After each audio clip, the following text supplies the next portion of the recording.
করার আগে তোমার একটা কথা বলি, আমারে কিছু জিজ্ঞেস করো না, আমি সব করেছি।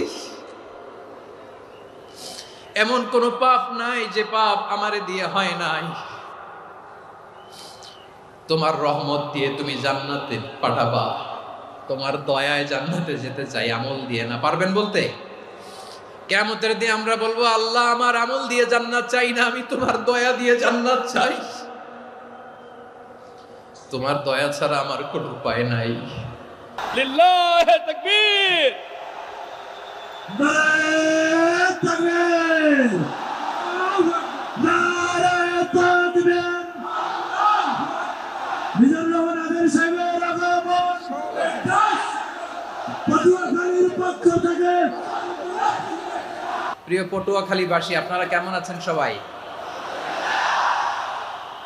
আমি তো দেখলাম যে গতকালই এসে আপনারা বসেছিলেন।